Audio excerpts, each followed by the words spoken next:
Bonjour, excuse-moi de Bonjour. te déranger, c'est bien toi, Christophe Jourdan, c'est toi qui as inventé un scanner pour voir, observer sous le sol, si je ne me trompe pas? Oui, c'est ça. Moi c'est Anna, je suis étudiante en écologie et je voulais savoir si je pouvais te poser quelques petites questions. Oui, bien sûr.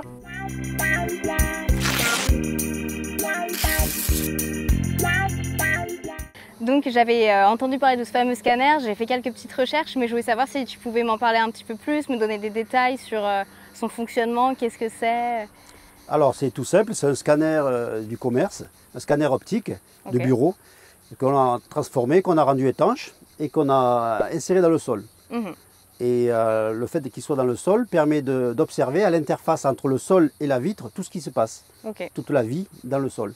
Donc la croissance des racines, la croissance des champignons, l'interaction avec la faune du sol. Et parce que du coup, si c'est un scanner type bureau, ça prend des images automatiquement à une certaine fréquence ou c'est comment? Voilà, donc c'est piloté par un ordinateur et avec le programme de l'ordinateur, on peut lui donner une fréquence d'acquisition donnée. Pour les racines, une image par jour, c'est suffisant. Pour regarder la faune, il faut faire plus d'images. Nous, on a l'habitude de faire 4 images par jour. De toute façon, on en a avoir 2 de nuit, 2 de jour, pour pouvoir séparer l'activité nocturne de l'activité diurne. Et du coup, ça a été inventé il y a combien de temps à peu près ce scanner? C'est nouveau, c'est ça? Ouais, c'est assez récent. Les premiers prototypes datent de 2017. Ok. Et depuis, on ne fait que les améliorer. Ok, mais parce que du coup, comment les chercheurs ils faisaient avant les scanners Alors, pour analyser le sol, etc. Alors, pour observer la dynamique de croissance des racines et des champignons dans le sol, on se servait de vitres qu'on installait dans le sol. Mais c'était assez contraignant, il fallait faire un trou.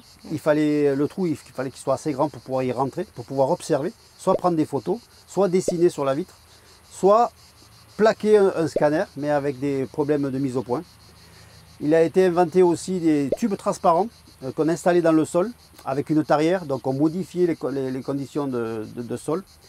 On insérait le tube dans le sol et dans ce tube transparent, on pouvait y insérer soit une caméra à l'équivalent d'une caméra de téléphone, ou un scanner circulaire qui prenait une image sur toute la circonférence du tube. C'était assez contraignant parce que pour chaque fois, aussi bien pour les vitres que pour les tubes, il faut aller sur le terrain pour faire une acquisition d'image. Et donc, la contrainte, c'est de se déplacer tout le temps pour avoir une image. La nouveauté avec ces scanners-là, c'est que le scanner, il est autonome en énergie.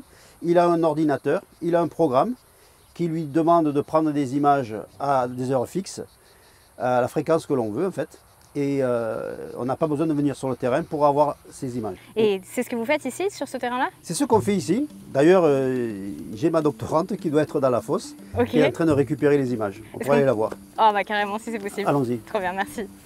Et puis c'était parti pour aller sous la terre alors. Ben, voici la fosse. Ok. Donc normalement il y a Emma qui est dedans. Emma, coucou, Salut. on peut te déranger? Oui, bien sûr. Ah super, elle est là. Ok. J'ai une étudiante en écologie qui aimerait te poser des questions. Waouh, mais ça a l'air super profond. C'est 2 mètres de profondeur, attention. Hop. Ah oui, une échelle. Hop, hop. Bonjour. Salut. Bienvenue sous le sol. Merci, enchantée. Waouh, mais c'est grand. Donc je te présente Emma Bello, ma doctorante, Enchantée. Bonjour, enchantée. et Anna, une étudiante en écologie qui a des questions à nous poser. Ok. Du coup, tu étais en train de faire quoi là? Tu es en train d'observer des images peut-être? Ouais, j'étais en train de contrôler les images des scanners. Ok. Donc là, si tu veux regarder, voilà un exemple d'image générée par le dispositif. Donc comme tu vois, c'est des images au format A4, format du scanner, et qui sont capturées à une résolution importante. Ça nous permet du coup de zoomer sur les images et d'observer des organismes très petits, de l'ordre du millimètre. Ok. Et donc ça inclut à la fois des racines, là, comme tu peux le voir, parfois des structures fongiques quand il y a des champignons dans le milieu, et puis surtout de nombreux taxons d'invertébrés. Là par exemple, ici on voit des fourmis qui sont en train de creuser une galerie, ou ici un colombole. Ok, trop bien. C'est super. Tu vois Anna, là, les scanners qui sont dans le sol, là, les câbles USB sortent dans cette fosse et ils sont reliés à un ordinateur qui se trouve dans la boîte là. Ok. Qui permet d'enregistrer à la fréquence que l'on veut, ce qu'on disait tout à l'heure, les images. Donc tu vois, ils sont installés à différentes profondeurs, 20 cm là-haut, 50 cm ici et 90 cm là. Ok. Parce que du coup, chaque câble, c'est un scanner. Chaque câble est un scanner. Trop bien. Non, dis donc, il a l'air d'en avoir beaucoup. Il y en a pas mal. Et est-ce que vous avez observé ou découvert des choses particulières ou nouvelles grâce à ces scanners? Pas forcément ici, avec tous ceux qui sont installés. Oui, on a trouvé pas mal de choses, notamment le fait qu'ils soient autonomes. Et on a laissé les scanners tourner tout un hiver. Et on a pu observer des croissances racinaires hivernales, ce qui était peu connu, sous la neige, dans les Alpes, à différentes profondeurs. Et on a pu suivre des dynamiques de racines, mais aussi la mortalité et la décomposition. Ça aussi, c'est quelque chose de nouveau. Et plus récemment, ce qui est vraiment nouveau, c'est de voir que ces racines ont une interaction très étroite avec la faune du sol et les champignons. D'ailleurs, on a des exemples. Emma pourra vous présenter un petit film d'animation. Donc pour la première étude exploratoire, on a mis des scanners dans un sol truffier et on a analysé les images capturées par un de ces scanners sur 3 mois, donc une période assez réduite, et on a observé déjà une activité très riche sur les images, et surtout ce qui nous intéressait beaucoup, c'était les interactions. C'est ce qu'on voit sur cette animation. On voit les interactions à la fois avec les racines, les invertébrés et les champignons. Donc là, au début de l'animation, on observe la croissance d'une racine de chêne dans le sol, et au niveau de l'apex, elle va être consommée par un organisme herbivore. Donc c'est le bout, c'est ça? C'est ça. Ça provoque du coup l'arrêt de la croissance de la racine principale, mais ça stimule l'émergence de racines latérales, toutes les petites racines qu'on voit apparaître sur le côté.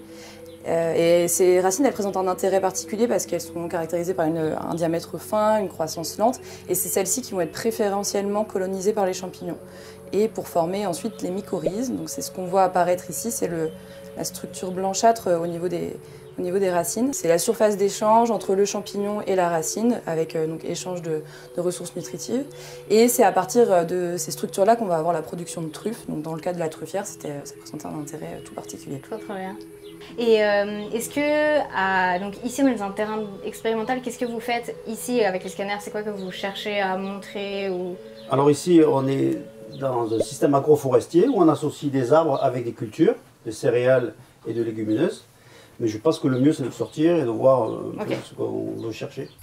Donc, comme le disait Christophe, ici on teste l'effet de l'agroforesterie sur le fonctionnement biologique du milieu. Pour faire ça, on a installé donc différents scanners à différentes positions sur la parcelle. Donc il y en a sous le linéaire arboré, il y en a à 1 mètre et à 5 mètres, afin de créer un gradient de distance à l'arbre et de regarder comment s'organise l'activité à ces différentes positions. Ok, mais parce que du coup là, par exemple, il y en a un ici là? Voilà, il y en a un qui est enterré juste ici entre les 4 jalons. Ok, c'est rigolo. Juste, j'ai une dernière question. D'habitude, je la pose toujours autour d'un thé. Est-ce que ça vous dit d'en boire un? Ouais, avec plaisir. Bon, alors, je suis allée chercher le thé que je vous ai préparé dans mon sac. Super, si vous voulez prendre un verre. Merci. Hop. Ma question, c'est plus par rapport aux étudiants cette fois-ci, moins par rapport à vos recherches, mais je voulais savoir si vous aviez des conseils à donner aux personnes qui voudraient travailler dans le domaine de l'écologie ou dans la recherche en général. En ce qui concerne la recherche sur le sol, sur tout ce qui se passe dans le sol, j'inviterai les étudiants à cultiver leur curiosité, de rester curieux et surtout de ne pas se dérouter du côté difficile d'observation dans le sol, de devoir creuser, de devoir se salir les mains. C'est assez pénible, mais comme c'est un milieu d'études qui est peu regardé, il y a des bons résultats, il y a beaucoup de choses à découvrir et on a des belles surprises encore à trouver. Je pense que la curiosité c'est un bon conseil, parce que l'écologie, comme d'autres disciplines, elle est amenée à interagir avec d'autres domaines, pas seulement scientifiques, et donc je pense que c'est important de nourrir cette curiosité en élargissant un peu son spectre d'études.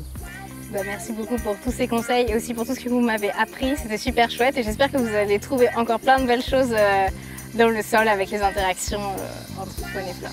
Merci beaucoup. Merci à toi, Anna. C'est donc sur ces conseils que je vous quitte. La dernière fois, j'ai rencontré Aurélien Bénard du CEF qui nous a parlé de l'impact des éoliennes sur les oiseaux. Alors je vous mets la vidéo juste ici si vous ne l'avez pas vue. Et sinon, j'espère que celle-ci vous a plu. Et puis, je vous fais plein de bisous. À bientôt avec Mine de Science.